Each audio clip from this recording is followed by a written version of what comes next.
बिस्मिल्लाहिर्रहमानिर्रहीम। नाज़रीन अस्सलाम वालेकुम, मैं हूं आतिफ आरिफ और आप देख रहे हैं मेरी राय चैनल। नाज़रीन आज हम बात करेंगे कि ग्रेटर बनाने में जो कांटा सबसे बड़ा था उसको रास्ते से हटाने की तैयारियां जो है वो अमली तौर पर शुरू हो चुकी हैं। ईरान पर इसराइली जारयत में जो मुसल्लह अफवाज के सरबराहान समेत उनके अहम कमांडोज और 6 जोहरी साइंसदान शहीद हुए हैं और तबरेज एयरपोर्ट पर भी हमले जारी हैं। ईरान पर हमलों में 200 लड़ाका तैयारों ने हिस्सा लिया और 100 से ज्यादा तनसीबात को निशाना बनाया गया।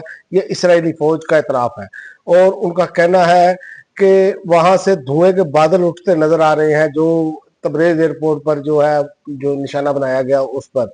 और इसराइल ने ये हमला कैसे किया, क्योंकि जब तक अंदर से गद्दार ना मिले तो मामला नहीं चलते, तो ईरान आ गया गद्दारों की लपेट में। इससे पहले आपने देखा उनके सदर जो है वो निशाना बनाए गए, लेकिन वो खबर गोल कर दी गई। ईरान ने उस पर भी मौकफ नहीं दिया वाज़ेह तौर पर, लेकिन उस पर भी जो क्यास रैया थी वो यही थी कि वो इसराइल ने काम डाला है। तो इसराइल ने ईरानी सरजमीन पर मोसाद के जासूसों की मिलिट्री कार्रवाई की वीडियोज जारी की हैं। आलमी खबरसार अदारे के मुताबिक खुफिया एजेंसी मवाद के कमांडोज ने ईरान के अंदर मकामात पर खुफिया कार्रवाइयां अंजाम दी, जिससे इसराइली फजाइया को हमलों में मदद मिली और जहां जहां पर टारगेट मौजूद थे उन सबको बाकायदा तौर पे एजेंटों की मदद से ये काम किया गया है। तो यानी कि आप यहीं से अंदाजा लगा लें कि उनके अंदर भी मीर जाफर और मीर सादक बेशुमार मौजूद है। इसलिए ये खतरे की घंटी है, क्योंकि ईरान एक आखिरी कांटा है, उसके बाद इसको मुकम्मल तौर पर वो अपने कंट्रोल में ले लेंगे। लेकिन खलीजी ममालिक ने अपनी फजाई हदूद बंद कर दी है। इसके अलावा तमाम आलमी जो उम्मा के रहनुमा है उनकी मजम्मत भी आई है, लेकिन ये मजम्मत उसी तरह होगी जैसा कि आपने देखा है कि मजम्मत जैसे फलस्तीन के मामले में मजम्मत से काम चलाए, कोई बाइकाट नहीं, कोई कुछ नहीं, कोई सब ठंड ठंडोर। तो ये वो मामला है जिस पर जाएगा। और ट्रंप ने देखें ये दोगली पॉलिसी की है। अब ट्रंप के बयान से आप देखें कि वक्त कम है, ईरान कोई मुआहदा कर ले वरना कुछ नहीं बचेगा। ट्रंप की धमकी। ट्रंप का कहना था कि ईरान के कुछ सख्तगीर अहदेदारों ने बहादुरी से बात की, लेकिन वो नहीं जानते थे इनके साथ क्या होने वाला है। अब वो सख्त गिर नासर मारे जा चुके हैं, आइंदा मजीद खतरनाक कार्रवाइयां मुतवक्के हैं। एक तरफ मुज़ाकरात कर रहे थे और दूसरी जानिब ईरान के साथ इन्होंने क्या सलूक किया, और ये भी ये खुद मान रहे हैं कि ये प्लान जो है 1 साल से था। और देखें कि कैसा मामला किया इन्होंने, ये धोखा देकर कैसे करते हैं। और ईरान को इसमें ईरान की इंटेलिजेंस एजेंसियों की जो है ये बहुत बड़ा फेलियर है कि उनके अंदर लोग मौजूद हैं और बाकायदा मेन टारगेट जो है उन्होंने अचीव किया, और इससे पहले भी ऐसे वाकयात हो चुके हैं। तो ईरान एक आखिरी कांटा है जिसको ये निकालना चाह रहे हैं ग्रेटर के मुकाबले में। और दूसरी जानिब ईरान और इसराइल के जो ये मामला हुए इसमें आलमी मार्केट में तेल की कीमतों में नुमाया इजाफा हो गया है। रिपोर्ट के मुताबिक ब्रेंट ऑयल की कीमत 7.4% इजाफा रिकॉर्ड किया गया, जिसके बाद नई कीमत 74.46 डॉलर फी बैरल तक पहुंच गई है।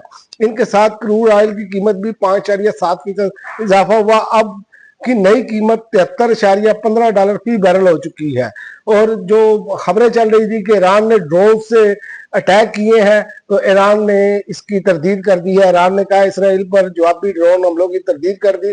फारस न्यूज एजेंसी ने सिक्योरिटी जराये के हवाले से कहा कि ईरान ने इन इसराइली रिपोर्ट की तरदीद की है जिनमें कहा गया है कि ईरान ने जुमा को इसराइल की तरफ से ड्रोन दागे हैं।